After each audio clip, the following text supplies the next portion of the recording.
Hi, everybody. How are you guys doing this evening and stuff? I'm Jeanette from Boricua Sewing and Craft. So if you're new to this channel, welcome. And I already see we have so many people out in the comments and stuff. Hey, Iris Portia. Hey, Miss Williams. And I see Deborah, Iris Sassy, Renee, Karen. Hey, So Sweet. Hey, Sassy. And stuff. Well, I am going to get started. Okay, this has been a video that I did a lot of research for you guys. Okay, talking about pricing for embroidering, there is like so much to cover and stuff. So I know that people are probably going to watch the replay and all that kind of stuff. So I did so much research in how to price embroidery products. And I've got so many notes that I want to cover with all you guys. So I don't, if you have a pen and paper, you might want to get it ready. And you might also want to have a drink also. We start going down these costs and these numbers, because then you're going to be kind of like, ooh, because I'm going to be honest with you. When I started to research this topic, I wasn't really thinking of all the details that we do when we are sewing and embroidering something for sale, right? So there's just so many things that you kind of like do it naturally and you're not thinking about it, like you go and you buy the fabric. You really don't think about the price of the fabric and the thread and the machine, and most importantly, your time. So you just kind of like go with the flow. And then when you go to sell something, people say, oh, well, I want to pay this much, or how much is this? Then you're kind of like, I didn't think about how I should charge for it, right? So I was like thinking about it because, I've had my Etsy shop for about 3 years now. I have been embroidering for 3 years. When I first started doing my Etsy shop, I wasn't really doing like sewing and embroidering. I was doing a lot of t-shirts with heat vinyl transfer on them and stuff. So, it's like back then it was like the cost was a little more simpler, because if you really think about it, when I was selling those shirts, all I had to think about was the blanks and the heat vinyl transfer and my heat press. Okay. And then just packaging the item and shipping them out. But when you get into the world of embroidering and sewing, you're talking about a whole other level of expenses that go into it. Okay. I mean, you are talking about stabilizers, you're talking about threads, you're talking about more expensive machines, you're talking about hooping. I mean, it's a whole other world. Okay. So when it came to pricing stuff, there's so much that you really, really have to think about. Okay.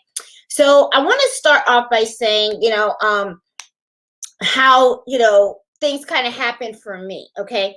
Now there's two types of products that I'm going to be talking about when it comes to pricing. Okay. Now, one is going to be products that you just create on your own. Okay. You go ahead, you create your embroidery design, you buy your products, your blanks. You go ahead and you embroider them. You put whatever sayings you want on it and stuff. And then you go ahead and you set the price for that item, right? And it's something that you just go ahead and you just put on your shop, or you offer, in a craft show or something like that. But there's not a lot of back and forth between you and the customer. It's just something that you created on your own. It's something that you liked, and you kind of hope that other people like it. And if they do, they buy it, right? Okay. So those kind of particular products are pretty easier to price. But then there's another area that you have to look into. And that is where, to me, is the most trickiest. It's when you're in the situation where you are just going out and about, and a customer comes up to you, a friend or a family member or whoever, right? It's a customer, okay? Comes up to you, has a picture of something, and or has an idea in their head, and then they say, you know what? I want you to make this for me. That's whole different ball game, okay? Because that's not something, it may not be a product that you currently have, of course, online, because it's something that they just came up with. You may not have the blank for it. You may have to research how can you get that embroidered. Then the question comes, do you have the embroidery file? Do you have the file ready, available for you to use in order for you to make that product? Then you have to think about, can I do this? Then you think about, okay, I know they want it, but is it going to work on what they want to sew it on? Okay, you got to remember, not everything is meant to be embroidered. Okay, you can embroider a lot of things, but the thing is also is certain items, can't be embroidered in a certain way. All right. And a lot of times what happens is people will come up to you and they say, I want something, right? But all they know is they want it. They don't know how you do it. All they know is, I like this. I like the way it looks. I want you to make it for me. But you, as the embroiderer, the sewer, the creator, you're the one that has to figure out all those small details to try to make what that customer wants to happen. And that is when it gets really, really tricky when it comes to the pricing. Okay. So I was like thinking about it, right? Thinking about the both ways, right? And how I do things. And I started to write down some of the stuff and I started to actually do the math. And I started telling myself, Jeanette, I think you're selling yourself short. As tough as you are and as tough as you come out, and sometimes you have no problem telling people no. But when I did my math, I was thinking to myself, I don't think I did this right. I think I'm short. I'm jipping myself. Okay. So I just want to share with you some of my thoughts and some of the things that went through my head when I was thinking about this. So that way you guys can think about it too. Okay. Now, I'm going to tell you guys, I'm not saying that I'm right now and I know everything. Okay. But what I am saying is it's just something that popped in my head that kind of made me go, Okay, so I think it might make you go a little too. All right. So let's talk about the most simple one. The part where I create something. I'm putting it on my Etsy shop, something that I like, that I created on my own. It's not personalized or anything like that, but I go and I put it on my Etsy shop. How do I price that item? Okay. So let's start with something that I really love doing. I love doing my kitchen towels. Okay. Dinner napkins, kitchen towels, that's my thing. Love doing it. Okay. Now I will do other stuff because sometimes, you can't just always do what you want. Sometimes you have to go with what the flow of it is. Okay. What's selling out there. If you want to make a buck, sometimes you got to go with the styles. Okay. So, but my thing is really the dinner napkins and the kitchen towels. So I have to think about, when I'm creating them, I usually go around and I find little designs that I like. And what I usually do is I make modifications to a different designs. Like, I'll put a Puerto Rican flag on it, or I'll change it to a Cuban flag, because, Puerto Rican and a Cuban flag, almost the same. All you got to do is just change the color of the flag lines and the little, I don't know what you call that thing, the star goes in. Y'all know what I'm talking about. Anyway, so and then I just play with the designs. I put them together, put different fonts, think about little cute sayings and all that kind of stuff. And then I go and I create like a file for my towel. Now I go and I buy my towels by bulk. Okay. So I have to calculate how much each towel actually costs. Now, the way I do my towels is I use tearaway stabilizer. And then in the back, what I do is I put Tender Touch. So that way, it gives it a nice clean look. And I heat press it, at the end of embroidering. And, then I have to, take a photo of it and put it on my Etsy shop. And then I have to, package it up and everything whenever a customer buys it, right? So right away, I started thinking, okay, well, I'm going to have to find out how much each of these towels costed me individually. So I write that number down. Then I think about, okay, I use tearaway stabilizer. So what I did was on my stabilizers, okay, what I did was I calculated, like I buy my tearaway stabilizer. I buy them 100 pre-cut in a pack. So they're $14.89. I get them from Amazon, right? So what I did was I divided 100 into $14.89 to see how much does it cost for one sheet of tearaway stabilizer. It's 14 cents. Okay. So I'm like, all right. So I use that. I also use the topping. Okay. So I kind of calculated how much I pay on a topping per row, and then how much towels can I probably do. Now, that one was kind of hard for me to calculate because, it's in a roll. And a lot of times I just cut the pieces to the size that I need, right? So what I just did was I said, you know what? Let me just go with a quarter. So I went and I gave myself a quarter on that. So already I got the tearaway stabilizer at 14 cents. Then I got a topping at a quarter. Then also I thought about my tender touch, right? So I said, let me throw another quarter on that. Okay. So I'm below $1. Now I have to think about the blank, the actual towel itself. So I put the towel in, I got my stabilizers, the topping and everything. I go ahead and I embroider. Now, one thing that I started looking into when I was doing my research is I see a lot of people come out and say $1,000 is $1,000 a stitch. Could you imagine that? We all be rich though. $1 per 1,000 stitches. Okay, I keep hearing that all over the place. Okay, so I said, all right, let's say that's true. So then I go and I look at all the kitchen towel designs that I have, and then I look at the stitch amounts that I have. Now, a lot of them are like 20,000 stitches, right? Or more. So I'm kind of like, okay, that's $20 right there. And then that's not even counting my tearaway, my topping, my blank, right? So already you see we're already going over $20, right? So then, I was thinking, all right, so that's the thread. Some people charge for hooping, okay? And I was thinking, all right, I'm not charging for hooping, but then there's something else that I'm missing.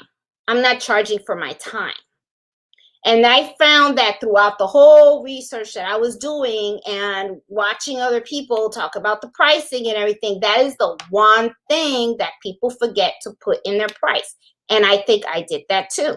You have to look at at your machine, and that tells you how long it's going to take for that embroidery file to stitch out. Okay. And some of my towels take about 45 minutes just to make one towel. All right. So right there, I was thinking to myself, all right, Jeanette, you're not pricing these things correctly, because first of all, nobody works for free. I know I don't want to work for free. Okay. I never did, never will, never don't want to, even though right now I kind of am, if you really think about it. Okay. Because I price my stuff wrong. So anyway, you have to think about how much do you want to pay yourself per hour? And then what I would do is look at your embroidery file and say, how long does it take to stitch that file? Add that time and calculate how much you should be getting paid to stitch that file. Okay. Some people even go ahead, and I've heard people charge a hooping fee. Okay. And which I totally understand, because it depends on the item. And sometimes people have different prices for hooping fees too, because some people will charge more for hats than they do a towel or a shirt. And I'm gonna tell you why. Because with a hat, right, it takes a lot to hoop a hat on a multi-needle machine. And if you think about it, on a single needle machine as well, you're talking about, you got to flatten that hat up. You got to make sure it's positioned correctly. That's time, that's work. And you really have to make sure that it's lined up right. And, with a multi-needle machine, you have to have the right equipment. You have to hoop that baby correct. Because if you don't have, I'm going to be honest, I don't care what machine you have, single needle, multi-needle, if the hooping is not done correctly, you are not going to get a good product in the end. It's going to come out crooked. It's going to come out funky. You ain't going to like it. Telling you, trust me. And that is like the most important part, is the beginning. And it's probably the part where a lot of us really kind of hate, because, you just want to turn the button on and you want to see the creation develop, right? But you do have to take that time. You have to be very careful when you're hooping your stabilizer. You know, you're choosing the right stabilizer, you're choosing the right weight thread, and you're actually hooping the item correctly to put it in the machine. So a lot of people do charge for that time, okay, which I totally get, you know, because it is a lot. Now, for a customer, okay, because you got to think about it too. You know, right now we're just talking about the pricing from our perspective, okay, because we're the ones that are actually doing the work. I'm also going to talk to you guys about the other side of the perspective. Think about the customer and how they see things, okay? But we'll get there, okay? So when it came down to the stabilizers, what I did, I ended up creating an embroidery price sheet for myself, okay? And what I did was I said, these are all the stabilizers that I have. These are how many sheets come in a pack of stabilizer, and this is how much I paid for it. So what I did was I did the math to see for each product, right, each towel that I made, what is the cost of stabilizers, okay? What is the cost of the tender touch? What is the cost for the stitching, the sticky stabilizer, and so forth, okay? Now, for those of you that do single needle machines, this was something very interesting that I found out. For single needle machines, some folks, what they do is, depending on the design that the person wants to have embroidered, what they do is they do a color change fee. So for every color, they add $1. Okay. So that's, you know, so that's something that if you have a single needle machine and you're selling your items and you're creating items during single needle machines, that's something that you may want to consider. Okay. But, you know, that's on the custom. Okay. I kind of got off track. We're talking about my standard stuff, my standard towels, right? So already I know based on all of that, how much my towel costs, how much the stabilizer is, how long it's going to be on that machine. And I should be able to calculate how much that towel is already costing me. Then I need to put in my time. Now, this is the other perspective of things.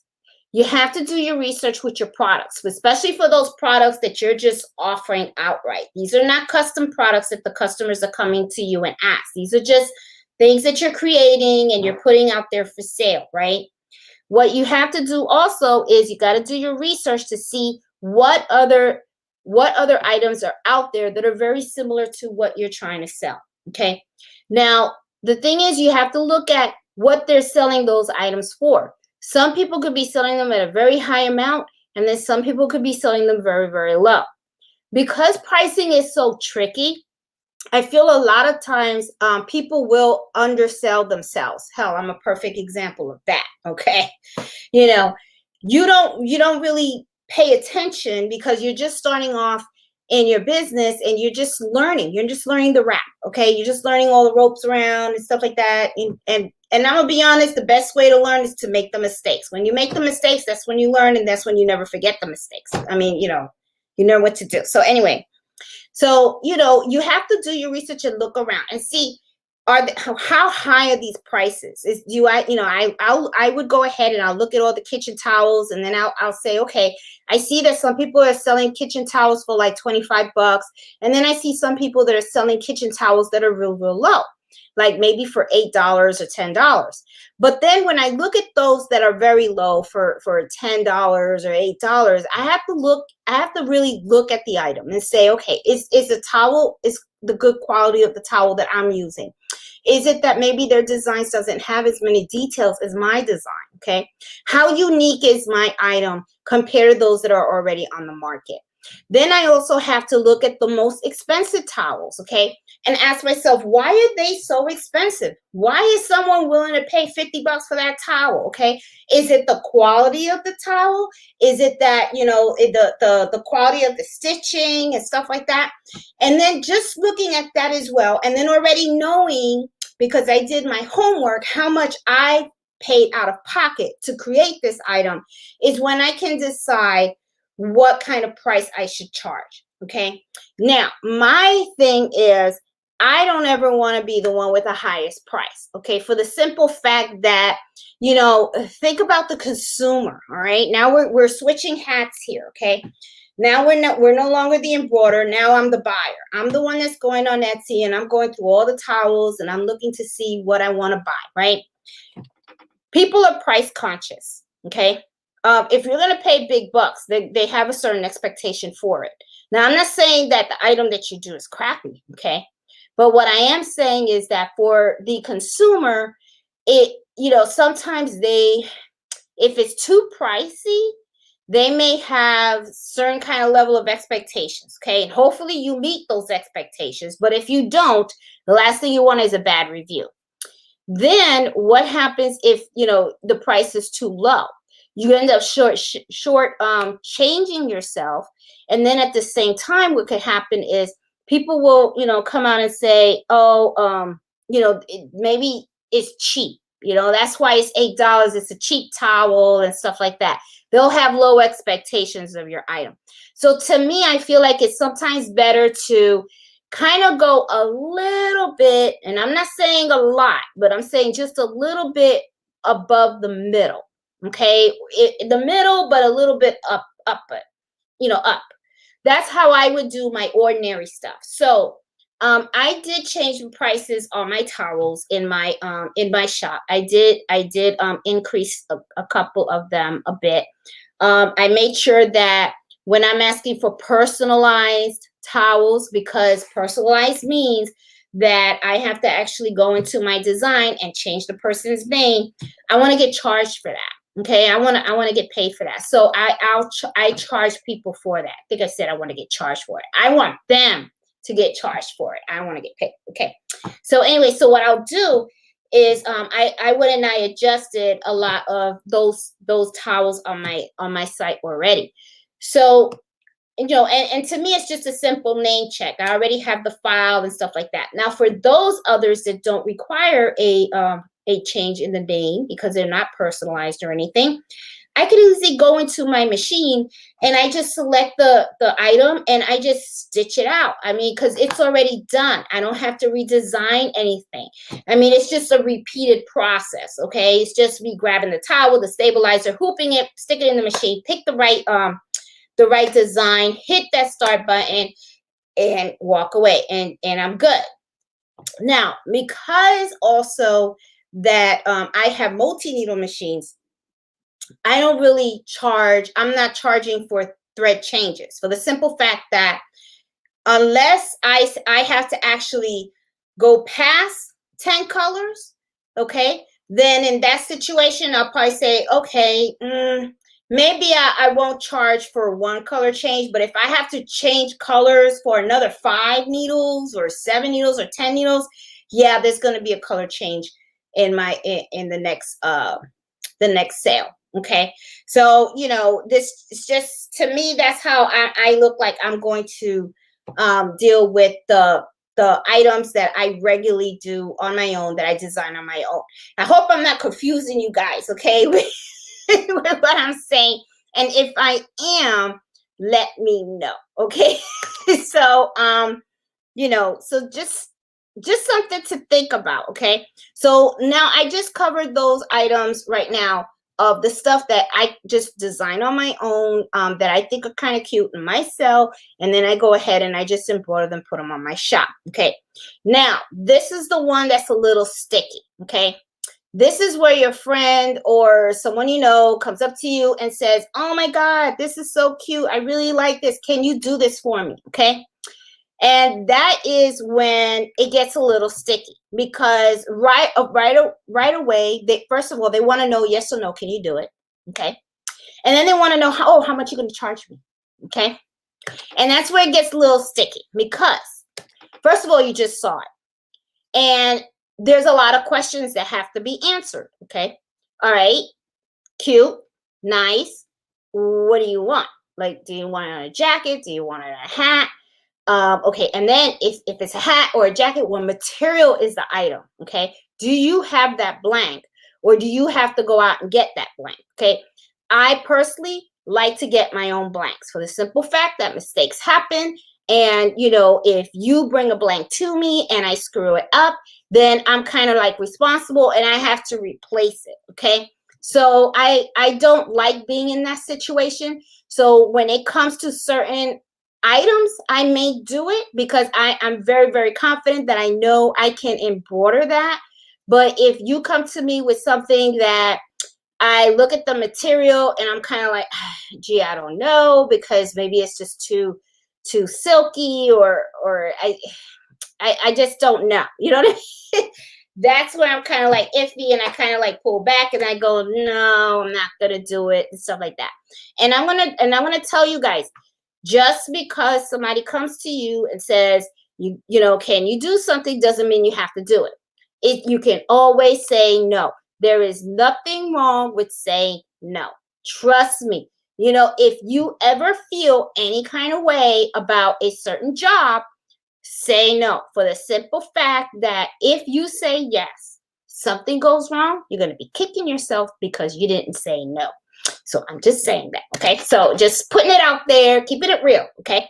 So all right, so let's get back to the customization. So they come on and they say, oh, well, I want a hat. You got the blank. But then the thing is that there's so many questions. Here's another one, okay? Oh, that's a really pretty design. Do you have the embroidery file for that? If they don't, then what happens is that means you have to find a digitizer. You have to pay that digitizer, okay? Then the thing is, that's a whole process in itself, okay? First of all, you got to find a good digitizer. Then you have to actually pay that digitizer. Then when the digitizer creates the design, you have to test out that design. That could take a while to get done, okay? That's why when you go to a lot of places and you come out and you say, hey, can you, I want to get something like lids. Let me give you an example. Lids, okay? There's a store named Liz. They do nothing but baseball hats, real cute. They do puff embroidery and all that kind of stuff. And I went to them and I asked them, I said, do you do custom embroidery? They were like, yep, $25 right off the bat. So I was like, okay. And then they said that's the starting fee. Okay, it's $25 just for them. And then they said it may cost more depending on the design that you want. Because if you have something with a lot of graphics in it, with a lot of color changes and all that kind of stuff, the digitizer could come out and say, okay, this is a lot of work. So I am going to have to, charge more than $25, okay? And the thing is, when you buy the embroidery file, is that going to come out of your pocket or is that going to come out of the customer's pocket? Okay, chances are you may end up eating the cost. So the thing is, to me, what I would do is that would be something that I'm going to incorporate on the price of the item. Okay, so if you tell me that you want something embroidered and you give me a file, I'm going to first, I'm not even going to tell you a price yet, because I'm going to reach out to a digitizer and I'm going to ask them up front, how much would it cost to make this design into an embroidery file? And then I am going to incorporate that in the cost of the order.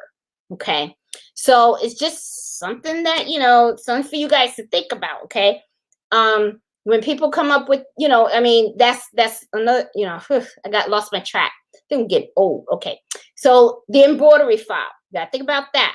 Then you got to think about the product. What do they want? And then are you going to be able to get the blanks? And if you get the blanks, how much are those blanks going to cost? Then what kind of stabilizer are you going to have to use? How long is it going to take you to hoop every single item? How many color changes are there going to be? Okay. Oh, I got a whole bunch of stuff in here. Okay. And let me see.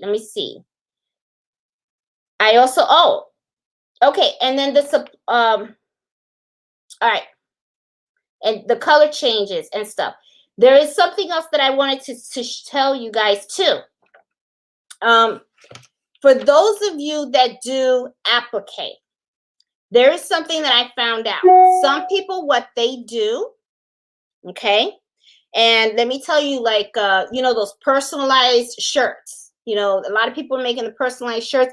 I know that when you make the kids shirts, they're applique, and they just have the name.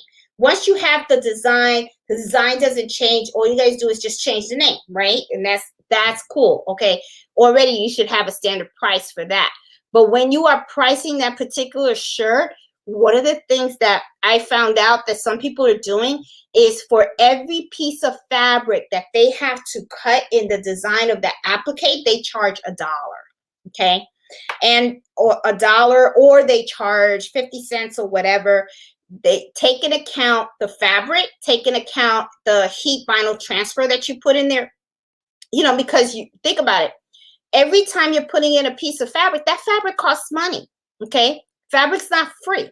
Everybody, loves it. And the HTV, the heat vinyl transfer that you put in there with the sparkles and all that stuff, that's not free either. That costs money also. So you want to make sure that you are incorporating all that cost and all the stuff that you're creating. Okay. So, if it's something that they want with applique, think about the cost of the fabric. Like I said, think about the file, think about all your stabilizer and all that kind of stuff. And then think about the time, and even the time that you have to take to try to create this product for them. Okay. The time that it's taken for you to reach out to the digitizer and stitch out the item and all that kind of stuff. I mean, that all takes time. And that's something that the customer is not aware of, okay? Only you as the embroiderer is aware of all the details that are going in to creating that finished product. Now, the customer, from a customer's point of view, they're going to look at it. They're going to be like, oh my God, Jeanette, this is so cute. I really like that. Can you make this for me? Okay. And then I'll come out and I'll look at it and then I'll say, I'll get back to you. Then when I do the whole thing, I'll say, okay, I can make that hat. It's probably going to cost you about $30. Well, their face is going to be like, ooh, that's a lot of money. $30, that's a lot of money. And stuff like that. But I'm going to tell you something. In their defense, okay, they don't know. They don't know. Okay. So as the embroiderer, which is part of customer service, what you need to do is explain the process to them and explain to them that you want that baseball hat, but that's a beautiful, beautiful file, but I have to get that digitized. They don't know anything about taking an image and making it into a digitized thing. All they know is that they want this hat. What happens, the magic that you have to do behind the scenes, they have no knowledge of that. They have no knowledge of the back and forth of the digitizer. They have no knowledge of you having to even incorporate the machine or stuff like that and hoop it and stabilize. They don't know, okay? So, you just think about that kind of stuff. So I wanted to share with you also some of the prices that I had put down in my sheet, okay?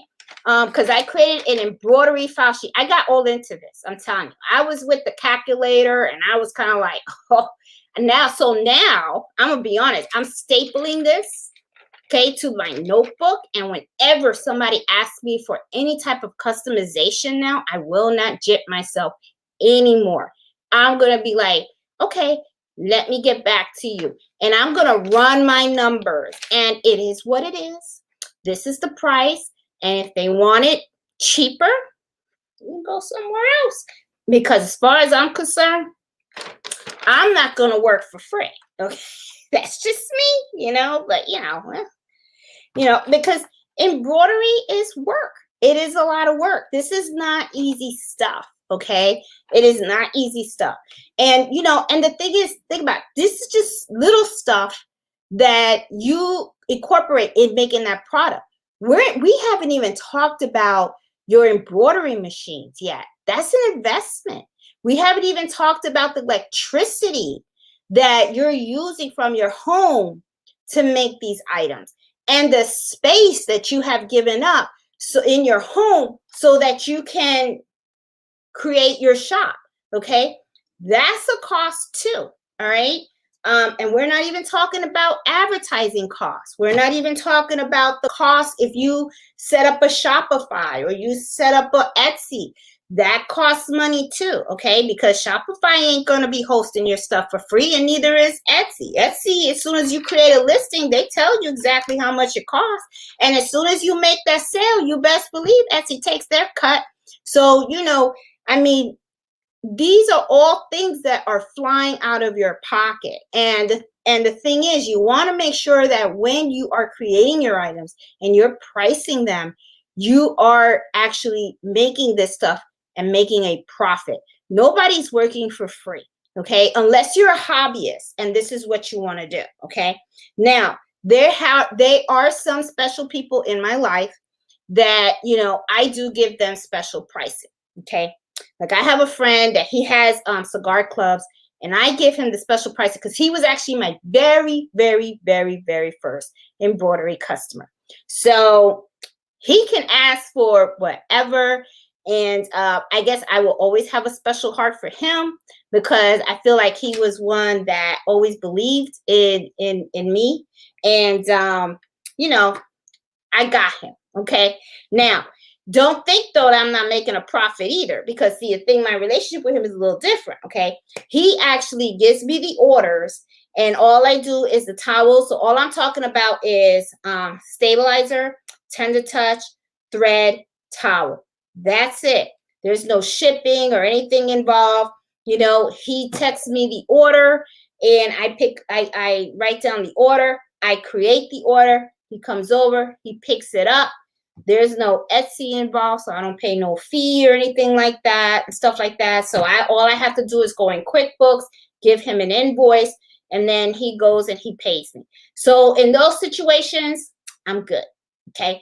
You know, I'm not making a whole bunch because I want to give him a really good price, but you know, I do okay. Okay. You know, I get the money back plus some. Okay. So, but when it comes to items that I am putting on my Etsy shop and all that kind of stuff, you know, you got to think about that. You know, Etsy is charging. Etsy is charging you every time to list something. Etsy is also charging when you sell something. So that's coming off the price of your item. Okay. And, you know, and the sales tax and all that kind of stuff. And then your shipping ain't free either, because the mailman ain't going to come and deliver it for nothing. So, you know, you got to think about that. You got to think about, you know, the shipping costs, and then how you bag it when you ship it and all that kind of stuff. That's another thing that's going to be, you know, that's going to come off the price. So, you know, it is a lot. I'm going to be honest with you. When I first started researching this thing this week, I was kind of like, this is, you know, it's a lot of work. Okay. Running an embroidery business is not easy. It is a lot of work. You know, there's a lot of administrative stuff you have to do because you got to keep your books straight. And then the thing is, you know, you really got to learn how to price your items, because if not, then you're just running a business and you don't even know what your bottom lines are going to be at the end of the year. So it's just something that, you know, you just really, really need to think about. Okay. But let me tell you some of the prices that I have come up with for some of the materials. Okay. Now let's talk about the stabilizers. Okay. Now the cutaway stabilizer, you know, I buy them pre-cut, 100 a sheet, $12.99. So I said, all right, for each item that I use cutaway, 13 cents. Tearaway, 14 cents. Any of the water soluble topping, that's 25 cents. Sticky stabilizer, that's kind of pricey. Okay, sticky stabilizer is not cheap. I put a quarter on that as well. And then for the tender touch that I put in the back of all my embroidery, a quarter. Okay. Now for stitching. All right. Now I thought about the thread. You know, the rule of thumb that they were talking about with the 1,000 per. A dollar per 1,000. I think I am going to use that rule of thumb for the items that are customized. Okay. Anything that is over 30,000 stitches, definitely. It's going to be up there. Unless, you know, and I'm talking custom, unless it's something that I feel that, you know, I just designed on my own and I just want to sell it out there. You know, honestly, I'm okay with it because it's not something that's custom. Okay. Now, color changes. If it's something that I have to do on my single needle machine, I'm going to do 50 cents per color. Okay. Fabric changes and HTV, I figured 50 cents is fair. Okay. So if you ask for an applique, and the applique, I have like 5 different types of, you know, or 4 different types of different fabrics in there, then it's $2, $2.50. And, you know, to me, I think that's fair too. Okay. Hooping. Okay, let me get water here. Okay, hooping. Some people like to charge for hooping. So I figured $5 a hat for hooping, I think is reasonable. All right. Shirts and towels, $3. All right. Now, also blanks, your material, the products that you're going to be embroidering on. Okay. Don't forget that cost. That costs money too. Okay. Try to get them in bulk if you can. You know, always shop around and see. You know, a lot of times if it's customized, customers will want what they want. Okay. But the way I see it is, you can tell me what you want, but I will pick it up. Okay. I will get the blanks for the simple reason that if I mess it up, I can replace it. And at the same time, too, customers that you know, if they get a hat, a particular hat, let's say they have a brand hat, okay, they'll go and they'll just buy it and they'll say, this is the hat that I want. They're not really looking at the price and stuff like that. I'll do the research. I'll go to jiffyshirts.com. I'll Google. You know, I am sure there are other vendors out there that sell that particular hat, you know, and you could probably get them at a cheaper price. Okay. So I always, you know, I just say, show me what you want, and then I will go and I will get it. Okay. So, and at the same time, then I know how much that blank costs and I'll incorporate it in the price. Okay. Now, embroidery file. Okay. If I, there are two types. This could be kind of tricky too when somebody has a actual design and they ask you to go ahead and do an embroidery file for them. Okay. I would say, depending on the file, I would talk to the digitizer first. But I'm thinking maybe $20 or $25 to digitize it.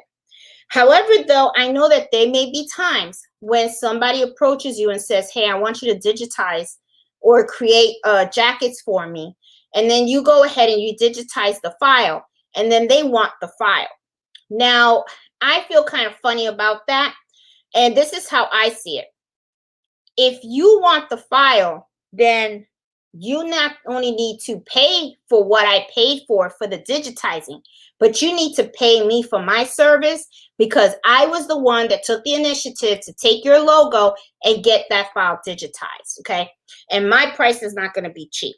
So if you want to purchase the digitized file to own, then you're going to pay for it. Okay.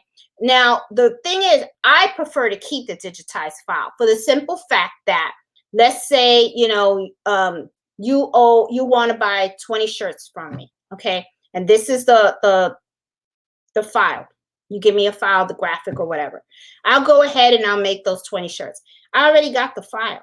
So you can come back to me and say, now I want jackets. Now I want bags. Now I want hats or whatever.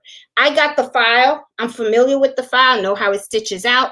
I know exactly what it will stitch well on. And, you know, we just formed a very good business relationship because, you know, I got your file and you can just keep buying from me and, you know, keep it going. We got a nice business relationship going.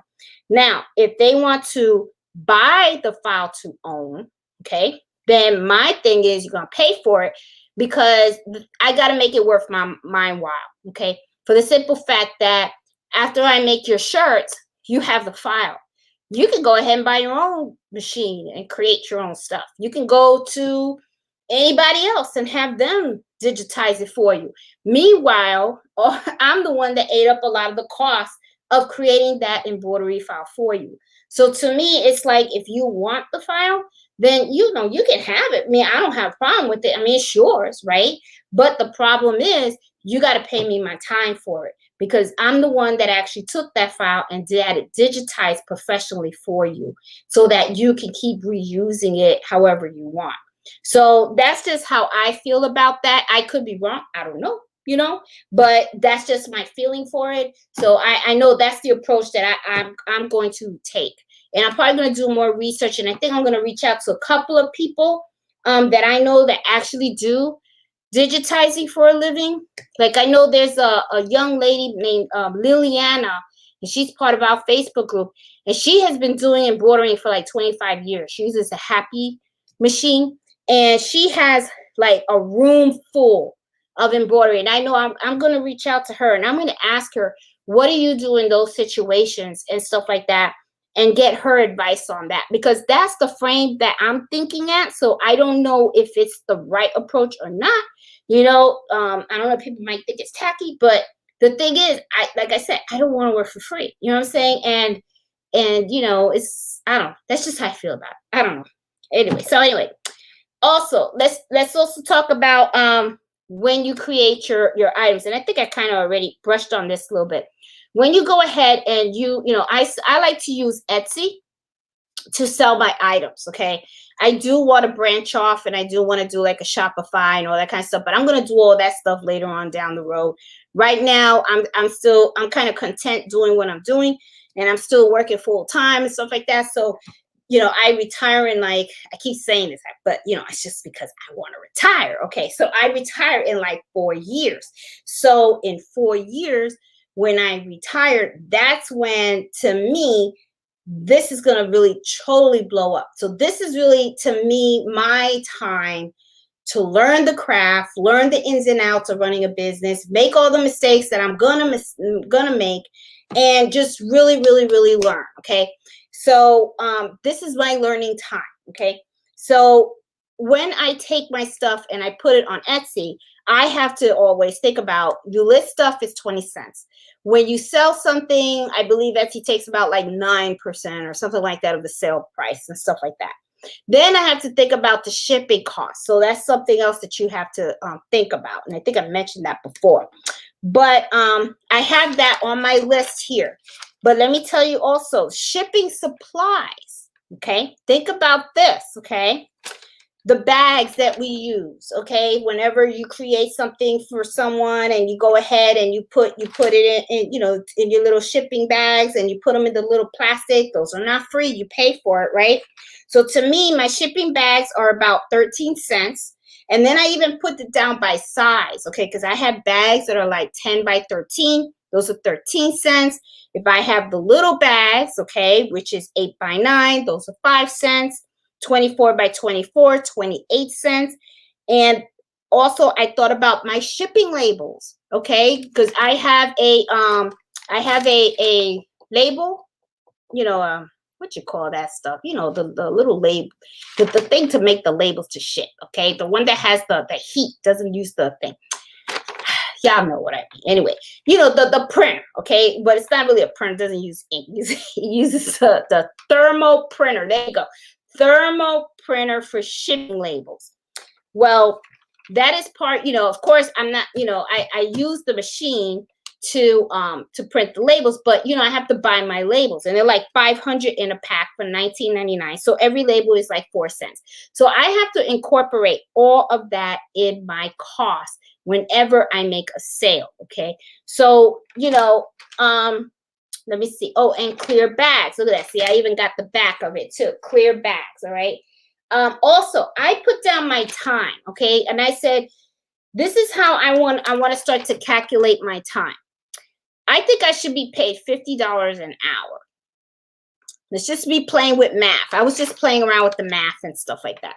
So what I was thinking was, for each item, okay, start timing how long it actually takes to make it, right?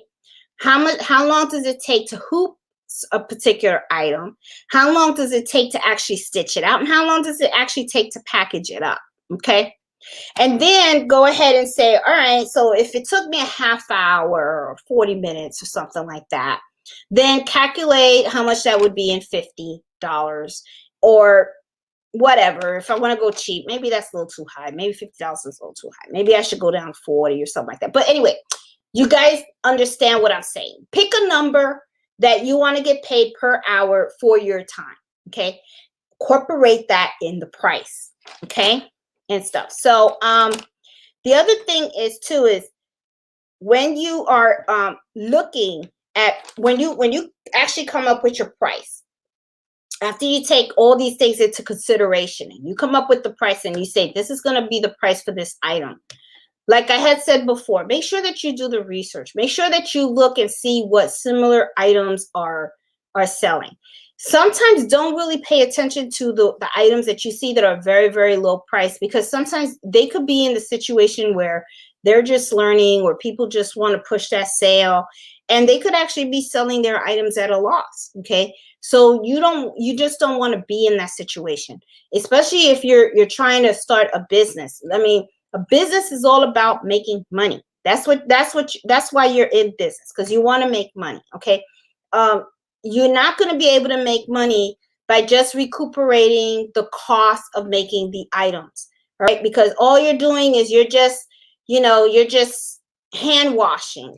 It's like, oh, I bought a $10 towel and the threads and everything. So it actually cost you $15 to actually produce something, and then you sold it for $15. So it's kind of like you just kind of like you didn't make anything. You know what I'm saying? You didn't make anything. So, so it's just something, so just think about that. Okay. Also, something else that you wanted to factor in also, okay? That is something that you should kind of factor in as you are thinking about your pricing.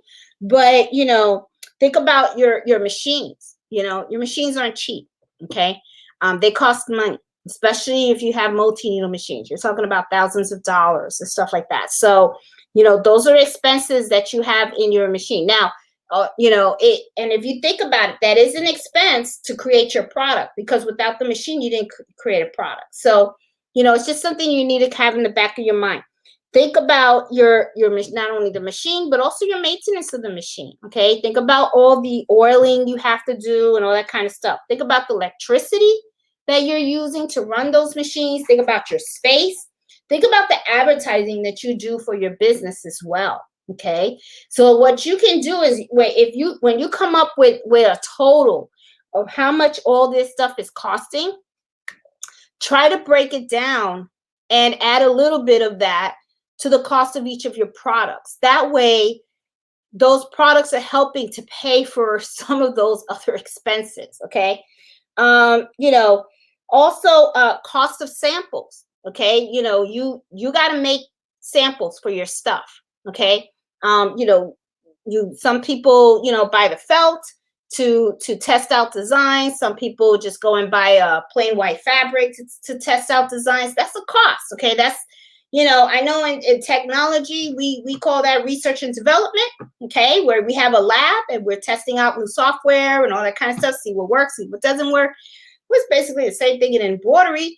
You're just testing out what designs work, what doesn't work, what looks nice, and, see if this is a product that you want to offer. Okay. So you have your own, research and testing and development lab. That's part of creating your products and stuff.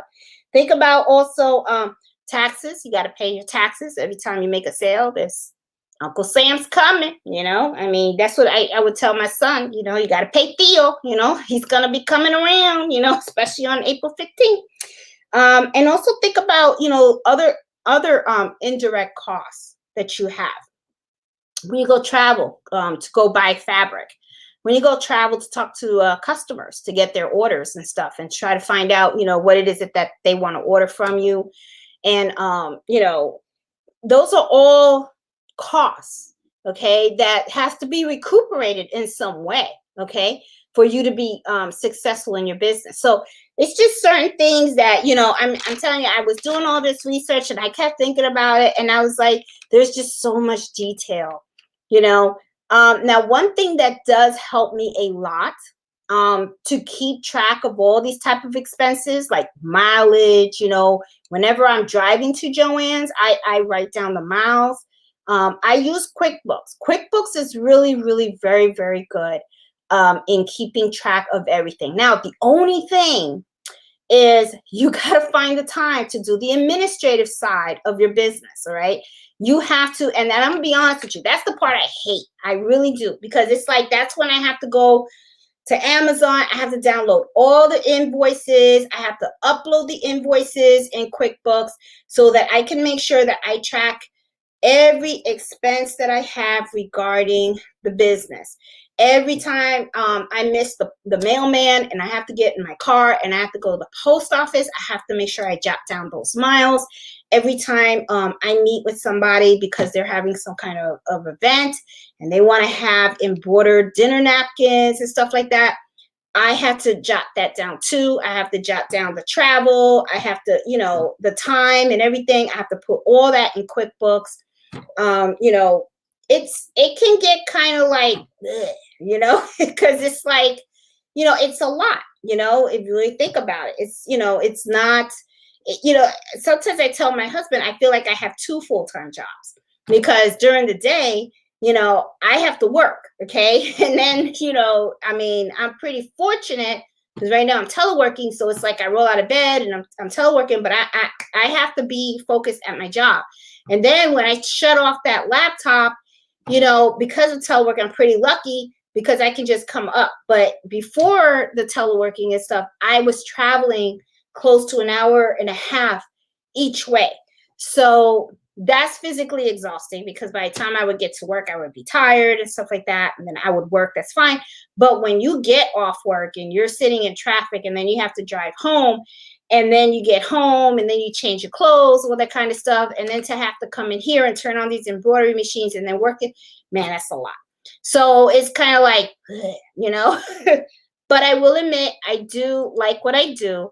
I enjoy it. And the thing is also is I have to learn also, which I learned, you don't have to take every order. You have to pace yourself and you have to, just take it slow.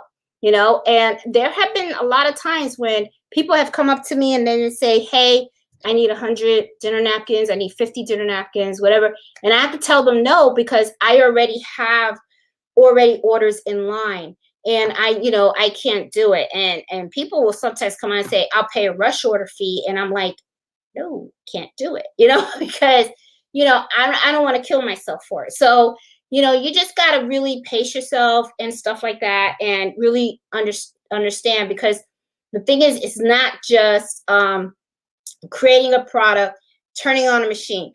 There's a lot of customer service involved. There's a lot of talking to people because I'm going to be honest, sometimes, people don't like the customer service part. And believe me, sometimes I don't either, I'm outgoing, but I have my moments, I have my moments where I just want to be left alone, and so like that. But you got to go out there. You got to talk to people. And I also find that the more I talk to a customer and I get to understand what their expectations are of a certain product, okay, and the more I can communicate with them about the process of all the work that it takes to embroider. And, and there have been times when I've had people come to me with some ideas of embroidery and I tell them that's not going to work. That design that you want isn't going to work. And then I could go ahead and I have an idea of what they want. And then I can find another embroidery file that would be more suitable on the type of fabric they want to embroider. And then I showed it to them and then they're like, oh, I like that better. You know what I'm saying? So it kind of helps and stuff. And I'm gonna be honest, to me, it kind of helps me for the simple fact that because I took the time to listen to them and get their order and really understand what they wanted and help them get that goal, the reputation counts a lot, because then what happens is they remember that. And then whenever they bump into somebody that wants something embroidered or something like that, I come to their mind all the time, because I get a lot of recommendations from people that I have done jobs for. And these people, I don't even know them. And they're like, oh, I spoke to somebody, you did this thing for them and they, I love it. And can you work with me? And then I'm kind of like, oh, okay. So, just remember that, and stuff. Let me see. So just something, to think about and stuff like that. What time is it? Am I rambling? Oh my God, it's 9 o'clock. I am so sorry, guys. I didn't realize. See, Jade's not here to modify. I think she's gonna come back next Friday, so I don't have somebody to monitor my time. She's really good with that clock, I tell you.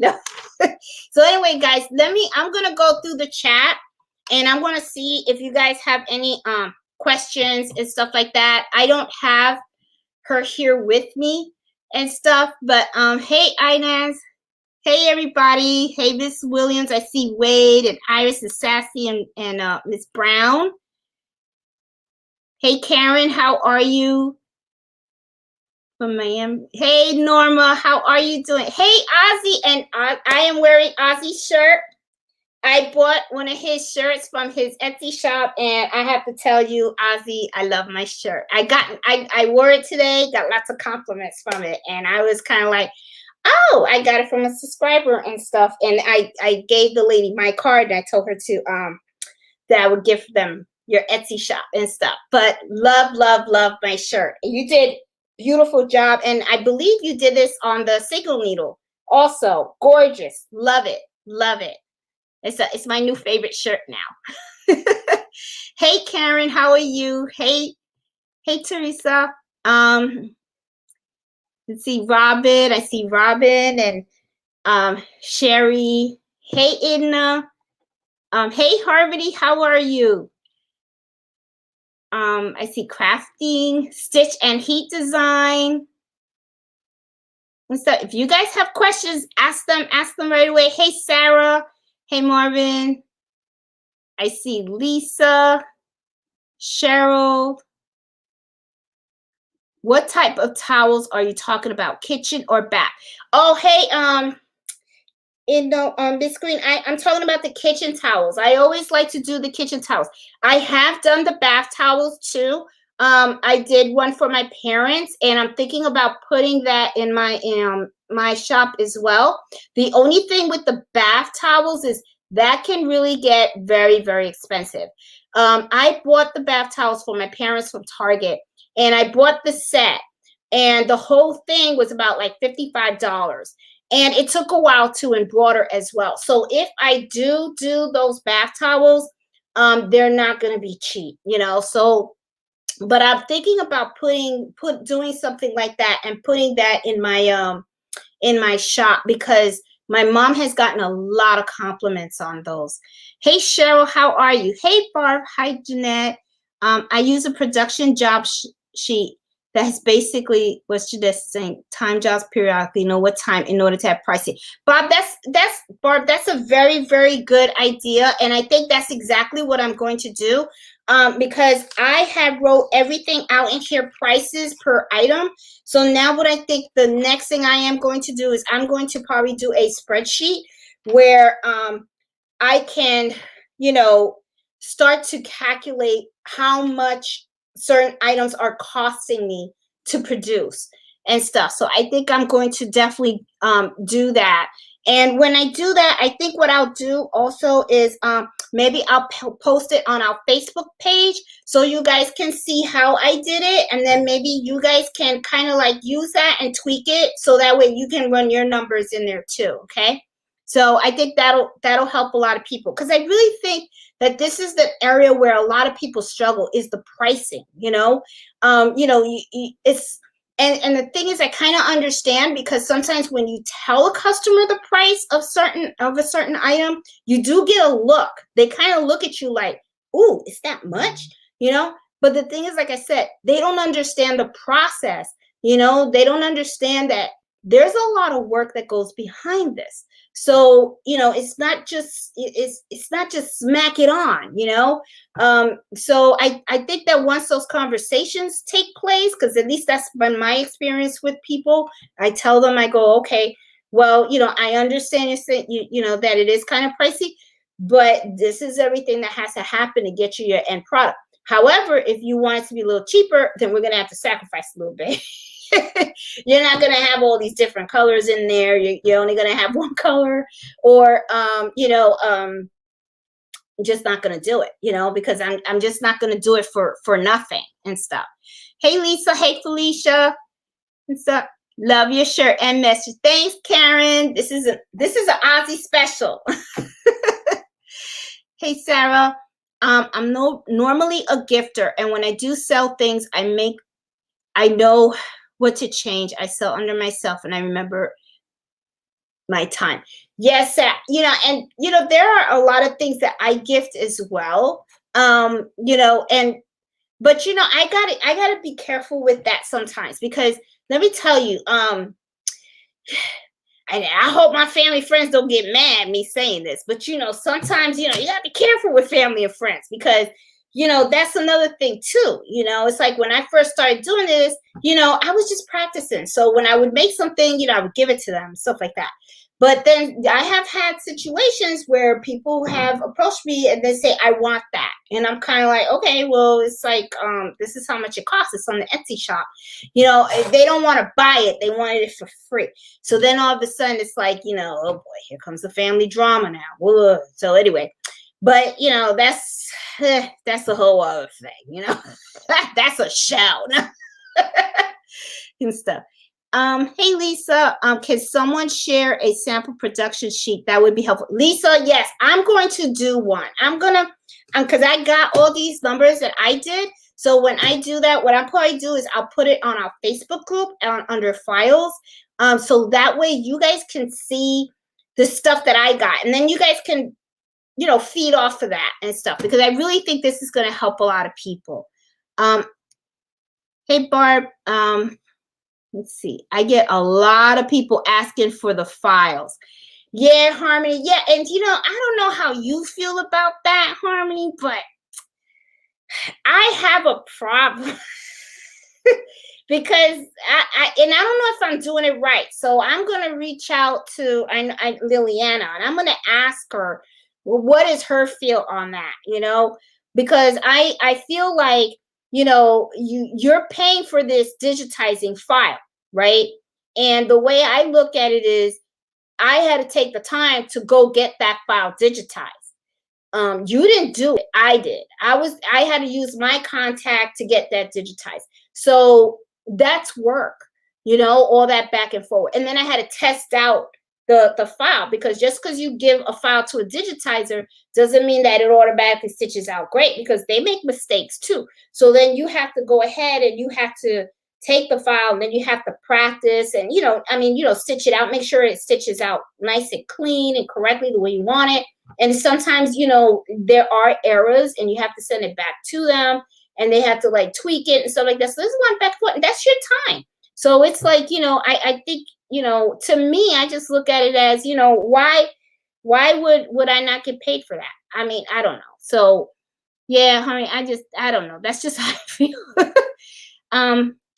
Iris, she has a wild course of pricing, QuickBooks, embroidering, all kinds of items, step-by-step Zooms and videos. Oh, whole course. If you know somebody who has this whole I want to take the course too, because I would love to see how what I found out I can incorporate. I always put the digitizing fee on the customer. I will sometimes cover it if it is a design I plan to keep selling. Yep, that's a good way to think about it, Harmony, too. Because if you really think about, but see, yeah, I could see that. I could kind of see that, but I also kind of see that as that could kind of help you to keep the customer too. But I guess the customer could look at it like blackmail, like she blackmailed me, now she got my file, and I gotta go to her all the time, I don't know. I'm gonna talk to more people and see how they feel about it. So I mean, because maybe it's me being evil. You never know. I could end up being an evil person and stuff. Well, instead of charging for the file, you can write it off as business tools. Yeah, that is true. You can write it off, but the thing is, you gotta remember, Miss Y, is you want to make money. You know what I'm saying? You don't want to write off everything. You know what I'm saying? So it's like, I don't know. So I really don't know what the right answer is when it comes to how to handle the digitizing stuff, Let me see. Hey, Iris. Hey, Wilma. How are you? Anytime I don't charge for digitizing is I've donated the cost for a nonprofit or possibly a youth sports. Barb, yeah, I could get, yeah, I kind of see that. If you buy the file, you need to be charging a setup fee. It takes time to set it up, to set up a bought file. I always do a stitch out files before I use it. Yep, that's what I do too. You have to stick to your guns. You do. And yeah, and Iris, and see, and this is the other thing too. You know, sometimes when you tell people the price, they try to like lowball you, you know, like they think it's a negotiation process thing. I don't really negotiate, you know, when it's a no, you know, and this is how I look at it too, also, is, you know, maybe I'm being a little oversensitive in this kind of case, but sometimes I look at it as kind of like disrespectful. Like you don't really respect my time and my talent. So it's like, then go buy from someone else, give them problems, you know, because to me, it's, I don't know. It's just, that's just how I feel. I feel kind of like icky about it because the way I look at it is I don't price to take the blood out of you. You know what I'm saying? You know, I'm not going, you know, I'm not one of those that, you know, I don't, yeah, I just want to be reasonable and fair. I want to be fair to the customer and I want to be fair to me. But if I feel that the customer is being like real, like unfair, I really don't want to do business with them. I mean, I'm just like that. I don't like the confrontation. I don't like the problems. And I'll just come on and say, I really think that maybe it's best you work with someone else. I have no problem saying that, you know, even though they might get pissed off, but I'm kind of like, that's okay. Get mad, you know. I mean, it's like, I mean, I don't like the drama, you know, and stuff, you know. So I mean, that's just how it is. So you do have to stick to your guns. And really, to me, I look at it as it's about self-worth too, you know. I mean, you know your talent, you know what you're worth. So why, you know, to me, it's like, why would I have you or anybody tell me I'm worth less? So I just, that's just me, you know. I wonder if that's doable. Save an explanation to save ourselves the explanation to the customer. I don't know what that meant. Okay. Hearing this, I realize how much I undercharge myself, Sarah. Yeah, Sarah. I mean, it's hard. Yeah. I always explain to the customer. I even send them a screenshot of the pricing combo I have with my digitizer. Most customers are really good about understanding the process. My regulars already know. Yeah. I mean, and I told Harmony, yeah, I always find that when you have that communication, because a lot, like I said, they don't know. They don't know. They don't do this for a living. So they don't know about the different, they don't even know about different needles, different, you know, size needles and all that kind of stuff. I ain't even touch needles. Look at that. You know, so it's like, think about it too. Not every embroidery uses the same type of needle. You know, if somebody wants something that's real small print, you got to use 65/9. Okay, you got, sometimes you have to change your thread. Sometimes you need a weight 90 thread. So those are things that you know you have to think about, and those things get into the cost of your item. So yeah, but you know, you just have to think about that. I agree with charging a setup fee. Yeah. Let me see. Hey Wilma, who's the best in digitize? There are a lot of digitizers out there, Wilma. You just have to find someone you know, that works pretty good. I know there's one guy that Harmony uses, Sebastian. He's been very, very popular. He's worked with several people, and he even digitized the logo, my logo. Harmony had him digitize my logo, and he did an awesome job on that. Uh-oh, I hear the dog. Here comes Mello.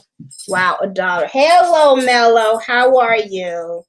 Okay, so he just made his appearance here. Oh, and you're lying down. Okay, he's just lying down. I guess you got in trouble, didn't you? Okay, I guess he got in trouble. All right, which is the best hats to buy? Hey, Miss Lynn, it depends on what your customer wants. Bye, Mello. You know, there's you know, it depends on what your customer wants. You know, there's so many different types of hats. There are a sports tech, bar puts sports techs. That is one that's pretty popular. And you know, Miss Williams, if you also check out JiffyShirts.com. JiffyShirts.com has a section of hats, and they have all these different types of hats. They have distress hats. They have you know, the low bins. And you know, once you find a particular hat that you want, also look on Amazon. Also, Amazon, they sell quantities of hats as well. You know, so you know, you might be able to find good prices there too. So, you know, you just got to really look around and stuff like that. But, you know, JiffyShirts.com has always been a favorite place for me to go and buy things in bulk and look at different things also and stuff. Let me see. Depends on what. Oh, yes. Well, I see you. He wants attention. Okay. So, wait, Mello. Okay. Let's see. Already asked if someone asked if they digitize. I totally agree. Services and materials need to be incorporated in the price. Yes. Hey, Walk by Faith, how are you? Do you have samples? Okay, I feel the same way. I'm getting my business up and running slowly, but I'm still learning at the same time. Yeah, I'm just taking my time, Harmony. I mean, you know I have a target date, which is in 4 years. 4 years, I want to be full blown. Okay, I want to be like Liliana. That's what I want to be. I mean, I don't know if you've seen her videos and stuff like that, man. That girl can hustle. I mean, she got it going on. So I want to be a Liliana. That's what I want to. You know, so in 4 years, I want to be just as good as her because she's got her stuff going on. I mean, she's got clients everywhere. It's like, whoa, you know. Let me see. Maybe you can create a pricing template and set it on your site. Just a thought. You know, that's a good idea too. You know, once you create your website, you know, and your embroidery website, your shop and everything, I wonder if people actually put down prices, like price frames and stuff, you know, little sample prices. That's a pretty good thing. Always make oh, yes, guys, if you guys like this video, please give it a thumbs up. It's and think about the license costs. Yep, exactly. Yeah, because I have to pay for my LLC. I have to pay for that. It's not free, you know. I definitely always shortchange myself, and I always started learning to feel shy charging. You know, and Miss Sampson, you know, I understand what you're saying about being shy about charging. I was too, okay? But the thing is, get over it. You know, I'm serious. You have to get over it. You know, after a while, it's all about, you know, like you got to do what you got to do. I mean, you know, you're doing this because you want to make something out of it, okay? Unless this is just a hobby and you just want to do it to just make gifts and all that kind of stuff, and there's nothing wrong with that, you know? I mean, if that's your thing, that's fine. But to me, for me, you know, is, you know, I got Carlito going to college and stuff. And, you know, I got to hustle because I will retire in 4 years.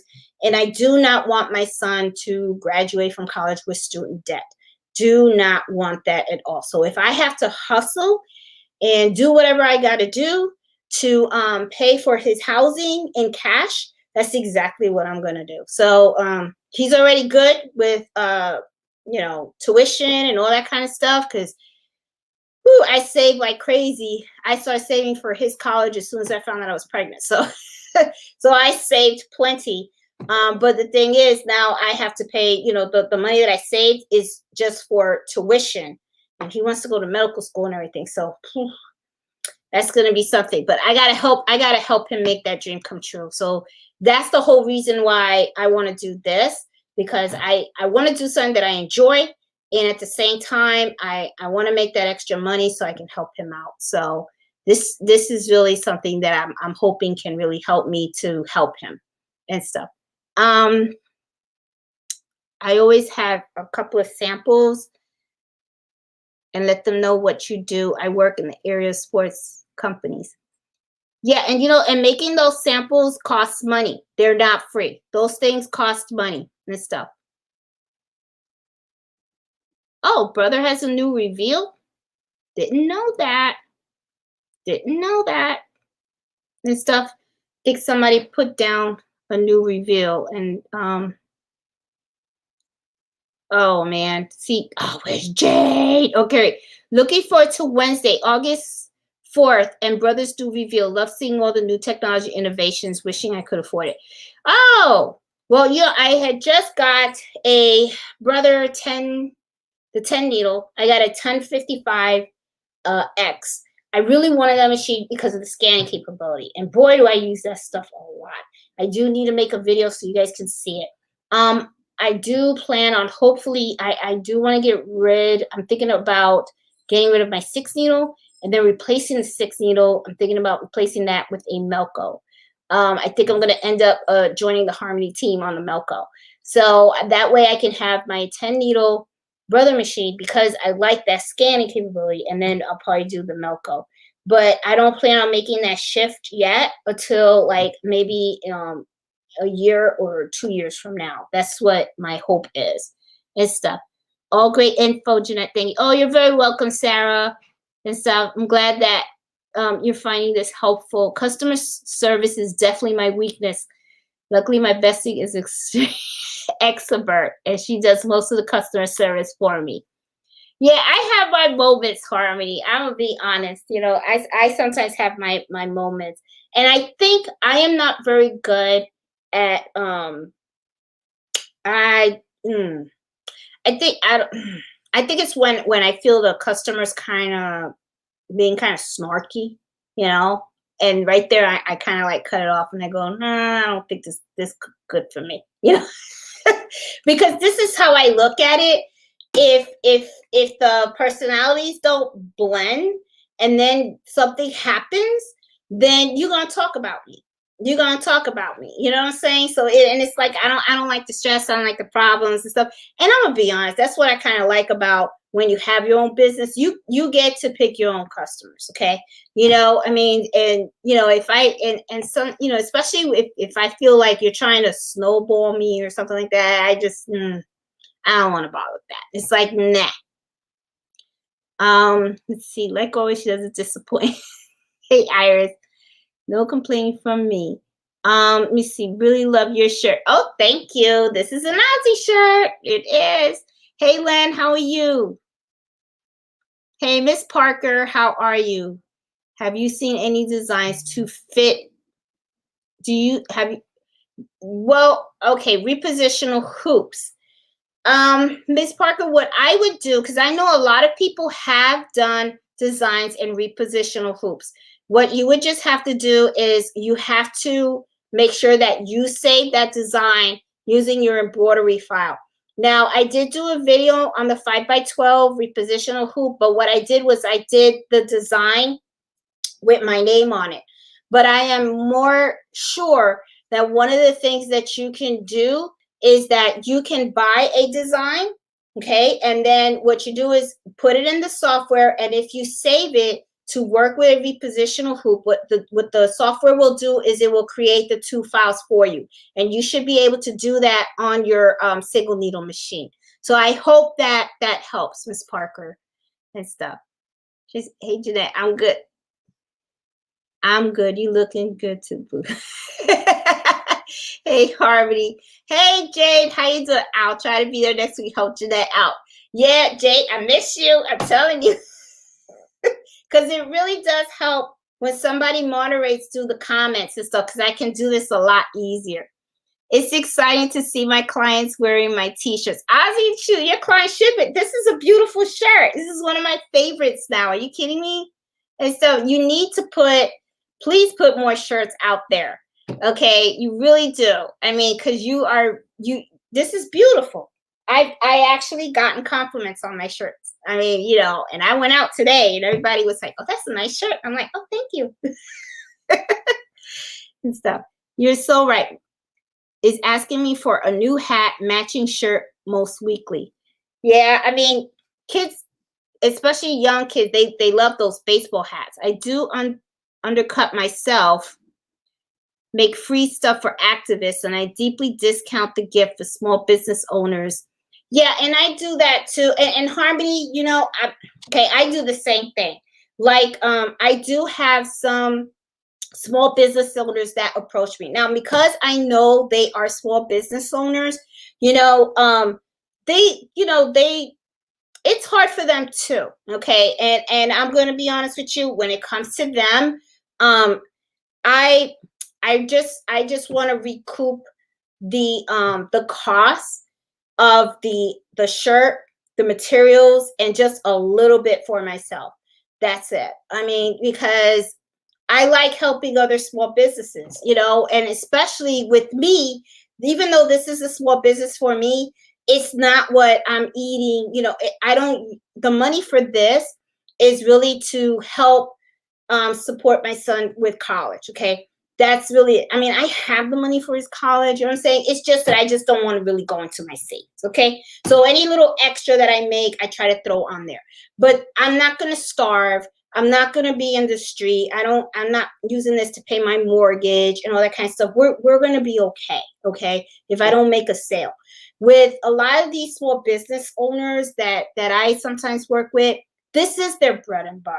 This is how they pay their mortgage. This is how they feed their families. So I understand that. And I know that, Roberto and all the other guys that come to me, that do flooring and painting and all that kind of stuff, when they want the shirts for their companies, I know that when they go to companies, they're going to charge them an arm and a leg for a shirt. And to me, it's kind of like, just come here and I'll help you out. It's like, what did they say? When they tell me that, I'm going to be honest. He has come to me with some prices from these other companies. And I'm like, really? Really? It's like, no. And then I just tell Roberto, I got you. And he's always been pretty happy with all the shirts and all the other guys that he's referred me to. So, it's like, I have a soft spot for people that own small businesses, because the way I look at it is, I just like to help other people out. And like I said, I don't like taking blood from other people. I'm just not like that. All right. So, I'm soft. Okay. So whatever. I thought about selling them the file. I never would have had anyone try to buy it and probably have them pay for it, maybe at a small upcharge. I don't know. Yeah, and this the thing too. But if you really think about it, if the customer wants a embroidery file, right, and they buy it from you, they really have a golden nugget. They got something. Okay, because the way I look at it is, let's say that I have my own embroidery file, and then I go to Aussie, right? Now I'm going to pick on you guys, but you guys know what I mean. Okay, I go to Ozzy and I say, hey Ozzy, I got my file, whatever, how much will you charge me all these shirts? Okay, and Ozzy's going to give me a price, right? Then I'll go to Harmony and Harmony gives me a price. Well, he can, really, he could come on and try to, or he could come on and say, I don't want to pay Harmony, I don't want to pay Ozzy. You know what I'm going to do? I'm going to buy me a machine, and I'm going to make my own shirts. You know what I'm saying? So it kind of like gives them a little leverage in a way. Okay.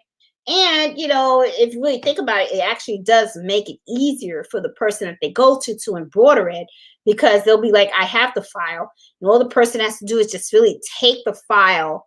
And of course, if someone had the file and they give it to me, I would be like, okay, I know you have the file, but I need to test it out, because I don't know if that's a good file. It could be kind of tacky or whatever, but it's just a lot easier, because then you don't have to go out to a digitizer and pay all this money and stuff. Harmony, you're amazing. Yep, she is. She's good. I'm telling you, she's gonna be our fortune. She's gonna blow us away and stuff. Hey Miss Eve, how are you? And so that's my mentor and stuff. And I don't know if you guys know, when I first started embroidery, I was all over her channel and stuff. I remember the first video I watched of Miss Eve was the cost of embroidering, and I think it was the myth or something like that. And she kind of like broke it down. And then I remember one of her things was she was like, embroidering is not easy. And I was like, huh? And then and then she talked about the mistakes, and I was like, yeah, she's right. And so I'm so glad that you were able to join us tonight and stuff. When I'm done with my shirts for a local shop, they gave me the file and I paid the setup fee. Yeah, and you know, a lot of places when you do, they charge. When I went to Lids, they have a store named Lids in Manassas Mall, and I asked them, how much do you guys charge for an embroidery file? And they told me the setup fee was $25, right? Just to start, okay? Because they said it could get more, which I totally understand because it depends on the file. And then you got to remember too, with Lids, right? There's two types of embroidery files too. There's a flat embroidery file, and then you also have embroidery file for hats, okay? Because remember, the structure of the hat is round. So sometimes you can get away with getting a regular embroidery file and stitching it on a baseball hat. But there are some designs that you actually have to have it digitized to embroider on a specific hat. And then if you want puff, okay, which puff is when the letters are raised on the hat, because they put a foam between the hat and the stitches. That's a different type of embroidery file as well. So that means that you have, if you're going to be using puff embroidery, you know, if you need your certain sections of your design to be sticking up, and you're going to be putting in that foam, then you need to let that digitizer know when they're developing that file that that is what your intention is, and which are the sections of that design that you want to be puffed, because they have to design that file for you. And that's another cost that you're going to have to add when you're pricing these hats, okay?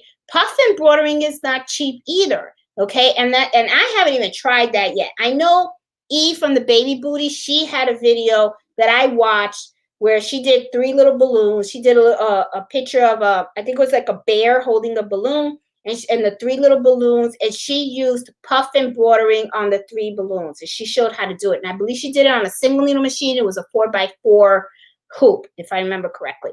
But you know, that's a cost, and that's another skill. Okay, so it's, you know, that's, you know, you go to Liz and you ask them how much their hats are. They're not cheap, okay, and stuff. Which it was kind of funny because I went with my son, and then he was looking at the hats, and I'm like, your mom does embroidery, and you're gonna buy a hat from Liz, and you're not gonna tell me what you want so I can just do it for you? You know, I was like, and then he kind of like got it, and then he was like, okay, Ma, I'll let you make my hat. But I'm like, really? You know?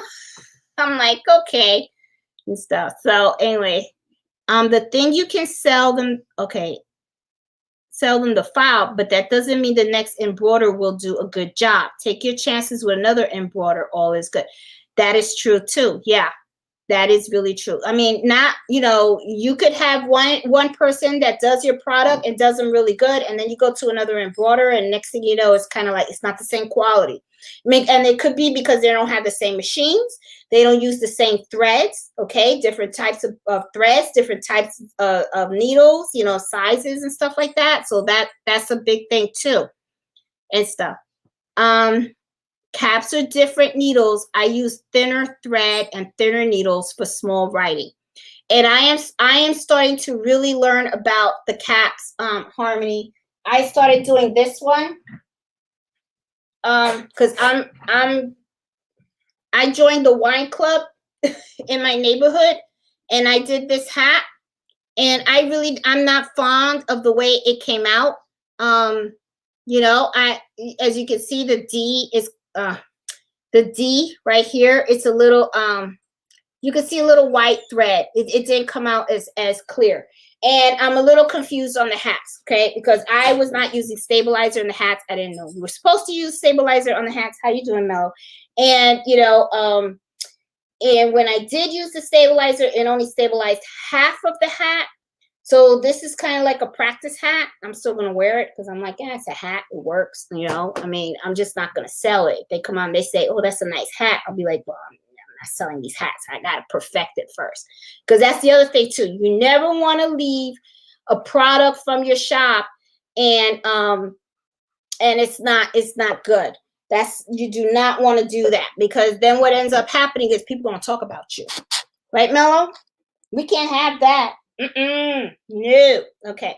So, you know, you don't want that. So always make sure that when products leave your shop that they are perfect and stuff. Hey, Cool, how you doing? Aqua Blooms in the house and stuff. Super cute puppy. Oh, thanks, Eve. This is Mello. He is a standard F1B golden doodle. He is 1 year old.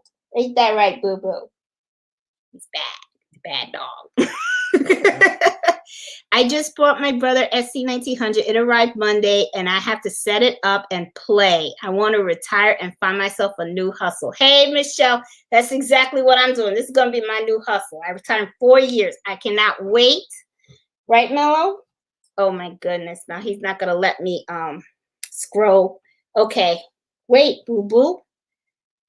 Wait, boo-boo. Let me scroll and stuff so I can say hi. Is it the sticky backing a stabilizer? Okay, some caps you don't need a stabilizer. You may need to play with the tension a bit. Use a heat gun or a lighter to get the threads to sink in. Harmony, I saw in one of your videos you had a lighter, and the girl, let me tell you, when you turn that lighter on, I thought you were gonna set that hat on fire. I was like, what is she doing? If I was in that room with you, I would have been like, hey, don't do that, you know. But then, you know, when you were done, I saw that. And then, you know, I looked at this, and I ain't gonna lie, I was tempted to turn the you know, the lighter on, but then I said, with my luck, I set the house on fire. So I ain't even gonna bother. Okay. I'm like, I'm not gonna try it and stuff. So hey Tracy, how are you? I make too many mistakes. Miss E, we all make mistakes. I mean, I still have, you know, that is one thing that I do hate is, and you have to practice though. You really do. You have to practice. So to me, I'm like, that's part of your research and development budget and stuff. Even, I mean, somebody said it. You got to set that aside and buy the products for you to practice on. And right now, I really want to do the hats. Now, one of the things that I learned is I have to buy a new hat hoop for my machine. The hat hoop that I have does not do ear-to-ear embroidery. It just does the front. And that's the one that I got for my 6-needle machine, which was the Brother SC70E. Now, I need to get, I want to get the hat hoop for the Brother 10. I have the 1055X, the new one. They have 2 hat hoops. They have one that makes it really so that you can embroider very close to the brim. But then I saw that they have there's something called a Gen 2 hat embroidery. And I want to get that one. You know, that's the hat hoop that I want to get, because I believe that's the one that helps you.